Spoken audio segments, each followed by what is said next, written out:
Hello my friends, hope you are doing well. I got a bit of an itch to make a diorama recently and I wanted to challenge myself to do something which I don't normally and go for a bit of a sci-fi aesthetic. Most of the dioramas I make are kinda fantasy, nature, greenery and trees type deal, so I thought I'd test myself today and go for more of a grimy, rusty, cramped vibe. And the cramped part of that is pretty important because I'm running low on storage space at the moment, so it will need to be a fairly small surface area. So let's get to it.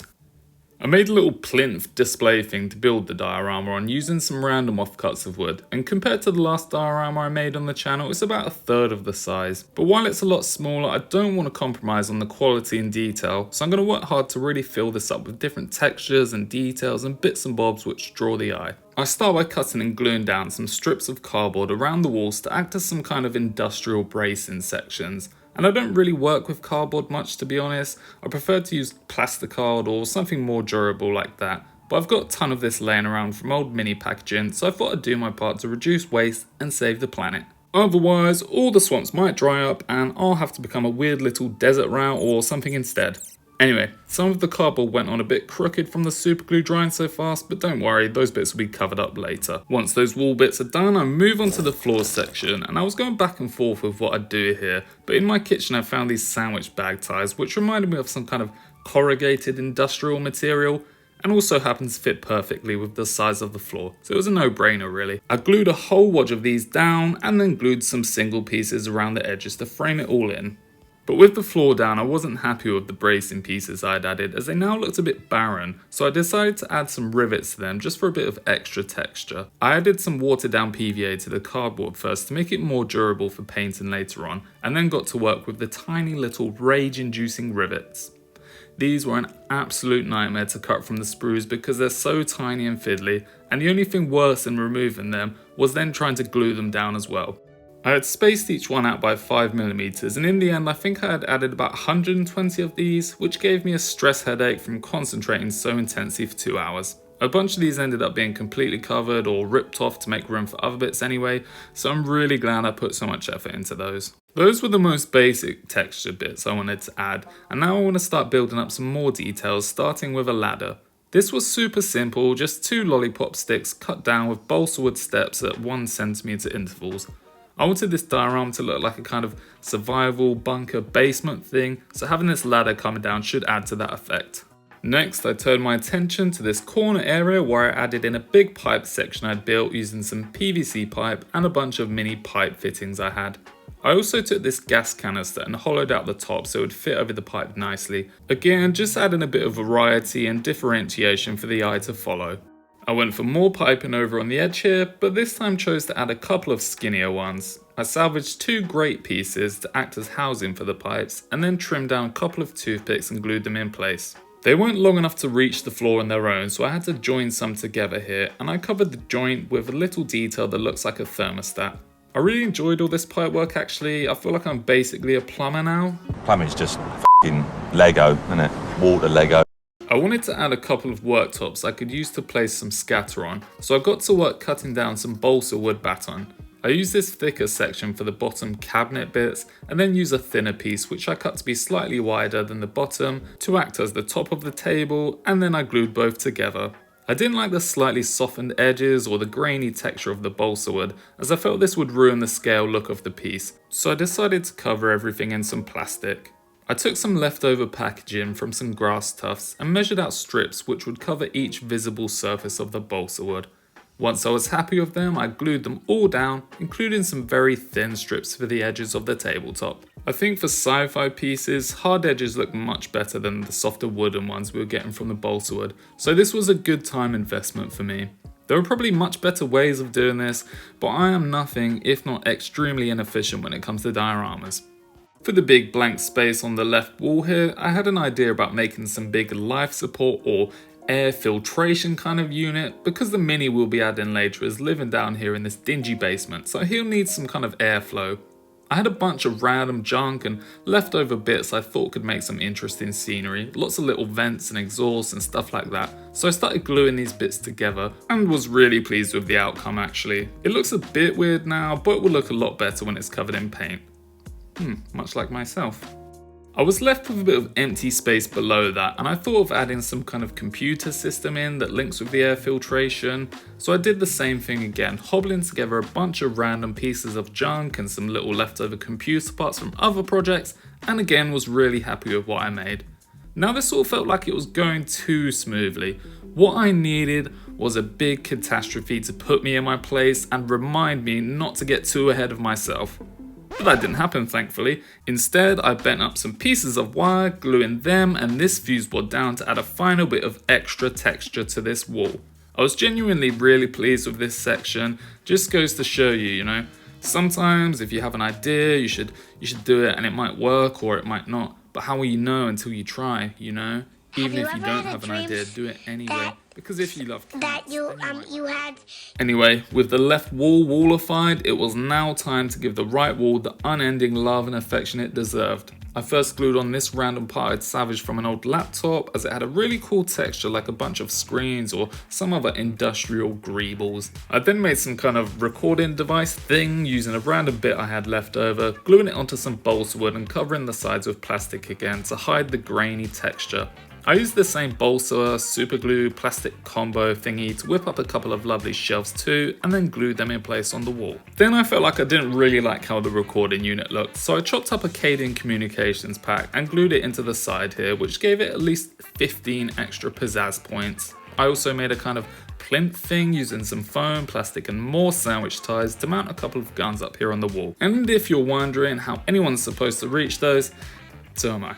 For the remaining bits of empty space on this wall, I glued down a grate here, a nice industrial light there, one handle, some more wires I'd bent up to use as piping, and some little gas canisters which I attached to the pipes.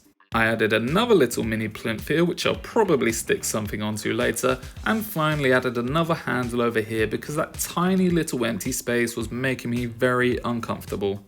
With that, I had all the larger pieces of scenery and details I wanted, but I had a bunch of smaller pieces I wanted to use to fill in these spaces and add, you guessed it, more texture.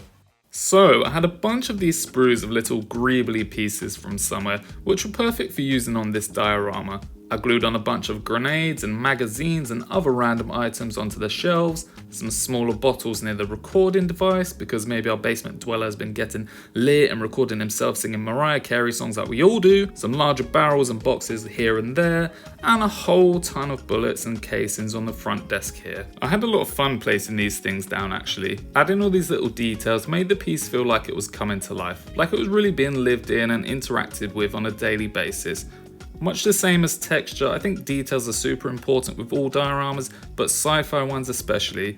With your more natural dioramas, you can let the landscapes do the talking for you, but for more industrial settings, which are man-made, you need that evidence of activity to make it believable. Or in my opinion anyway. Once I had all the little bits in, the very last thing I added was some wires made from old bent up guitar strings to connect up the computer and air filtration unit. That was all my building and detailing work done, and I was pretty happy with how it was looking actually. Now, I wanted to take a little break from the diorama and prepare the mini which would be inhabiting it. So let's have a quick mini painting intermission. I cobbled together a body from random Cadian leftovers I had, but the only relatively human looking head I could find without a helmet was this guy here, who looked a bit too angry for all this. So instead, I borrowed this guy's head as I thought the visor would work well for a techie little survivalist. I then cut out whatever he was holding and replaced it with a cheeky stick of TNT. Nice. For painting, he got some Lauren Forest for the fatigues, some Rhinox hide for the armour and boot covers, and Abaddon black for the boots themselves and his visor. I slap on some Bugman's glow for the flesh and some corn red for the TNT with a little bit of Ushabti bone for the fuse and writing. Once all of those base coats are on, I slosh on some Athonian camo shade to the green areas and some Nulnor to the brown ones. I let the washes dry properly and then start with some quick and easy highlights. Some Cadian flesh tone followed by Kislev flesh goes on for the skin, a mixture of Screaming Skull and Lauren Forest for the fatigues and hat, some Mournfang brown for the armour, a little bit of Evil Sun Scarlet for the stick of TNT, and the final touch is some Dawnstone grey around the visor and the antenna bit on his head. So not a particularly fancy paint job by any means, just a quick, easy, down and dirty job to get our boy here ready to move into his basement. So now let's get back to the diorama. And actually, quite like the mini we just did, the paint job for this wasn't very complicated at all, but gave me a nice finished product I was really happy with. The first thing I did after priming was paint all the pieces I thought would be metallic later on, including the riveted panels, the ladder, air filtration unit, pipes and vents and everything else you see here.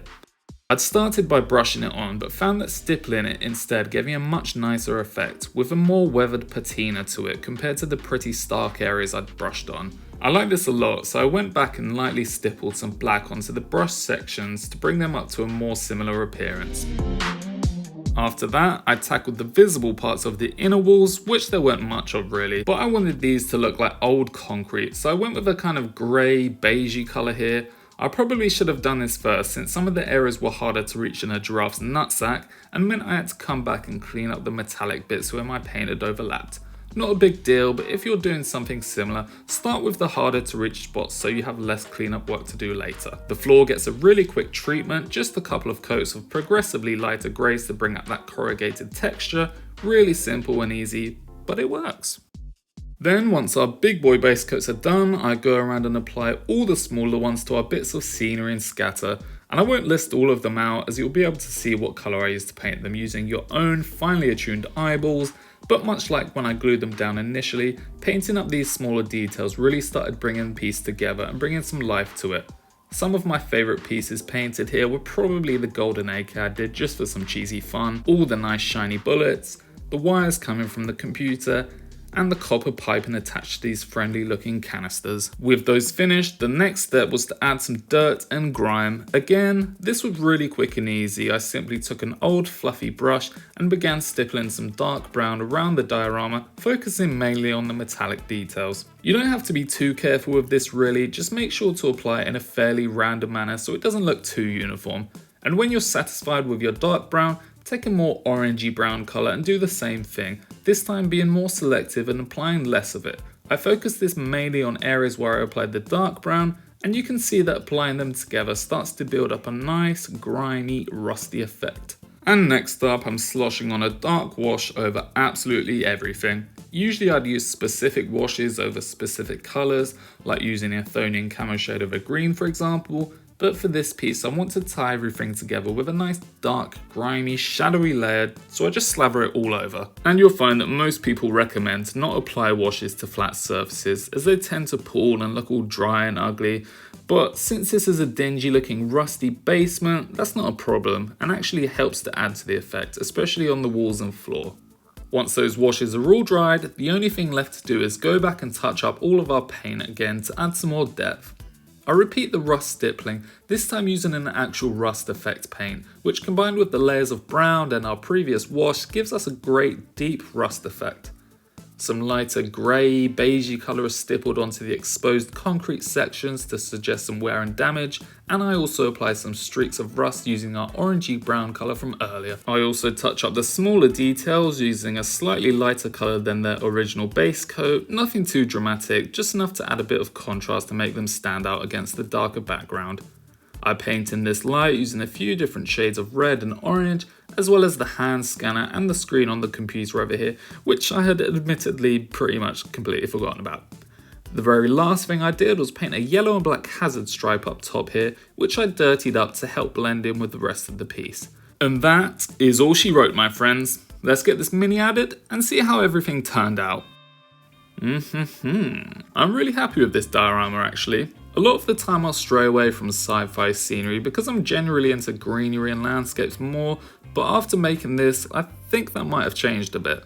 You know, as I've repeated throughout this video, in my opinion, the thing that really sells sci-fi scenery and dioramas is all the different textures and details, which can take quite a lot of time and effort to build up. And while this diorama probably took me a bit longer than it normally would for a more naturey one, the time difference wasn't too significant, and after doing it once, I think I'll be able to do them a lot quicker next time. I think my favourite parts of this piece are the air filtration unit we built, and the hazard stripes on it especially are just really speaking to me for some reason, but also the desk made from the balsa wood plastic super glue combo, and this combo is actually really easy to do, and I think will have a ton of uses for me in the future.